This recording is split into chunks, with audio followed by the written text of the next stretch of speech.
Then boom, Steph. The thing with Steph, every single time they play anybody, whoever's their least ball dominant player, Steph is going to guard them. Even at times where they do want to go and attack Steph as a mismatch, there's going to be little tricks he could do like he did right here to be able to make up for that size disadvantage and not allow someone to just straight up bully him. Peep this right here. Steph does not initiate any contact on the Keegan Murray. He does not try to take on any of those bumps. He hollows them out and circles around because now he's able to use his speed. If you try to stay connected, you can't use your speed.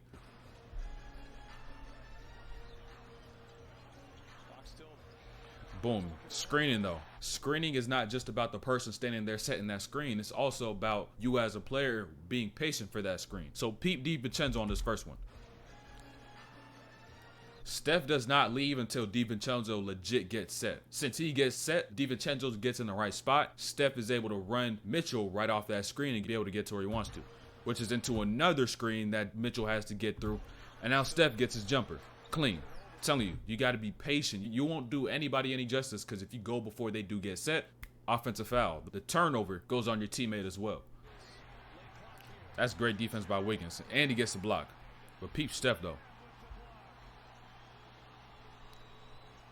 That's great patience. Peep, I told you, peep Steph.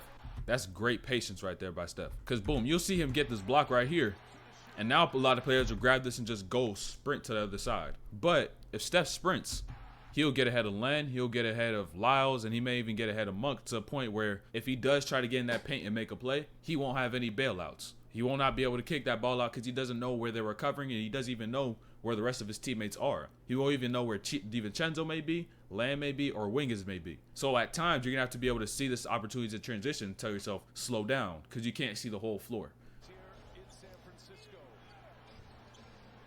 Then boom. Remember that first play I showed you about Steph where he could be able to use tricks to be able to make up for these size differentials when he gets posted up? Situation right here, whereas the first one, you seen him hollow him out, leave a little bit of space. This one, he stayed attached. Boom, bump. Now he's taking on that contact. He's trying to get through it. Then he swipes down and he's still on the side because he's still trying to take on that contact. Whereas if he kind of hollowed him out on that second bump, you try to get yourself in front. You're in a better angle to be in front of him to be able to swipe down and hit that ball. Whereas now you're taking on those bumps and you have to go through his arm because you're on his side. Then boom. That's the, hey, you seen that play right there by Jordan Poole? They seen that by Steph too. He goddamn mixed him. Goddamn Looney with the smoke, bro. Hold on. There's so many things I could talk about. Hold on. Let me talk about all the stuff on this play I want to talk about. Let's talk about Poole first, all right? Look, just like I told you about Steph, you don't want to go and attack in transition when you don't have the defense ahead of you to read, and also you don't have your teammates ahead of you as well, so you can be able to see where they are if you do want to make a kick out. So what does Poole do? He slows down. He stays controlled. That's the most controlled I've ever seen Jordan Poole in my life. It's Steph's turn now. Sabonis, you can't guard me. Put you in the mixer. Boom, drop off to Looney. That's a good little mix. But then boom, Looney comes right back with the smoke. I'm telling you, if Looney didn't smoke so many layups, he would have had a triple-double, a 10, 20, and 10. And then boom, Steph with the steal, or with the block. That's crazy. This is another shot that has ruined basketball. This shot is not for 99.99999% of hoopers. I'm telling you, do not work on this shot. It's a waste of time. Do not take the shot. You will get subbed. Do not think you're him because you're not.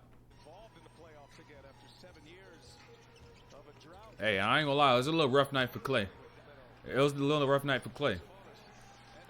But that right there, that play right there, that's called having short-term memory. He just bricked the shot off the side of the glass, right? Even though he bricked that shot, he's not going to put his head down, just jog right back. He went right back on defense, saw a play to be made on the ball, died for it, and was able to get it, and now they're able to go back to the other side.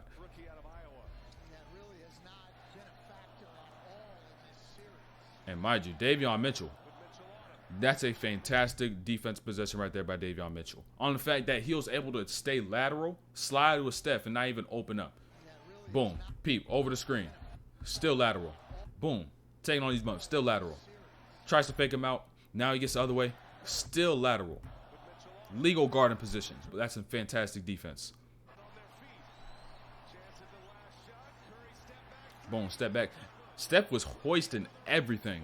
But mind you, Looney with the offensive rebound, Steph with the reload off the offensive rebound, bro. Looney was carrying this game, bro. 20 rebounds. 20 rebounds is insane.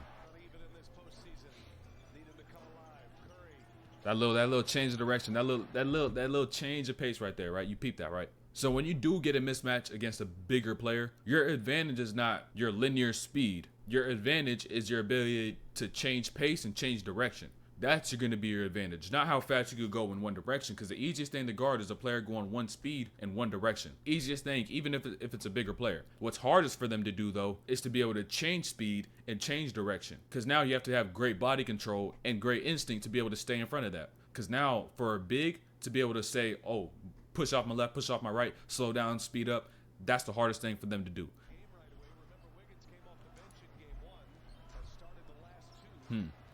Little mix.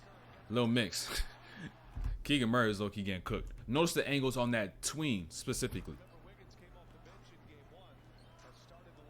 He goes through that arm of Keegan Murray and essentially attacks that hip and just forces him to open up. There's no curvature to that angle. When you got the speed advantage, when you know you can get that first step, when you're great at changing pace and whatnot, you should be able to attack for angles. If you got space, you could kind of curve out that driving angle. But if you don't need to, boom, keep that angle sharp.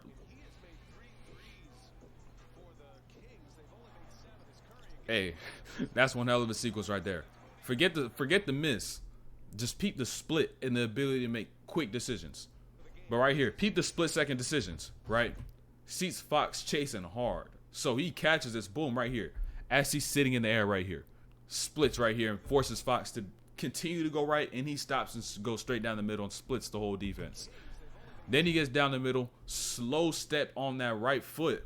Then he goes around, wraps it with the left-hand pass. Come on now. Forget the miss by Moody. That's a tough sequence.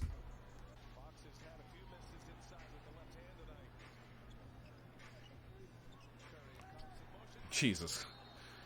That's gravity of hell. Really look at this, bro. Look at the gravity, bro. Look, hesied him, got down the middle, gave it up, runs corner, and not only does he keep Keegan Murray on him, he brings along Trey Lyles. Trey Lyles steps out and says, "F the Steph Curry 3. I'm going to leave Moses Moody open for a 2 down low." That's insane. For someone to say, "I'm going to give up an open 2 and go out and contest this 3, is crazy. Peep it once again, bro. Gravity. Pete Fox, though, too. All right. That, you see how he turned his head for a split second right there. I'm going to pause it perfectly. That's all it took for him to miss his tag. That's why you got to be able to see, too, by looking at one spot. Being able to use your peripheral. And now he steps over, and he's not able to react quick enough to be able to get to where he needs to, because Kuminga's already in scoring range. All he needs to take is 1 or 2 dribbles. Boom, he's right there. And now Fox is late, isn't able to get change his direction. Kuminga's going up and get that 2. You need to be able to see 2 with 1 and refrain from trying to do that entirely.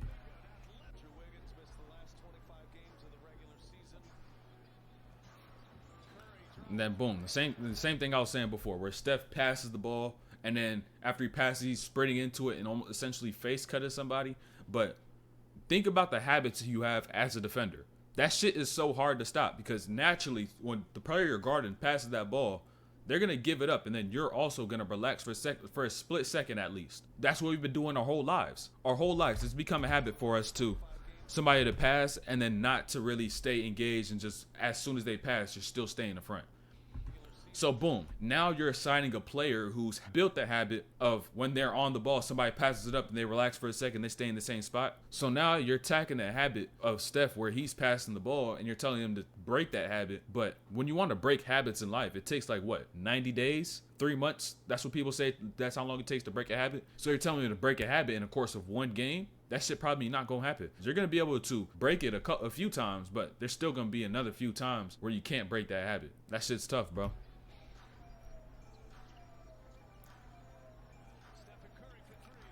Then boom, that pace.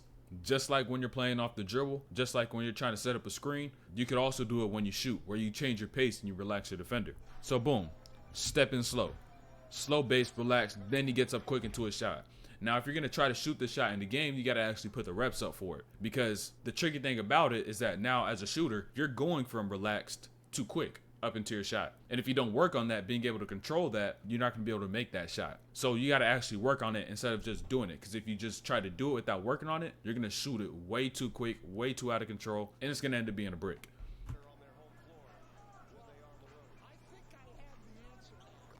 Boom. Knockdown once again. That's just tough. Underneath the screen. If you're Keegan Murray here, boom.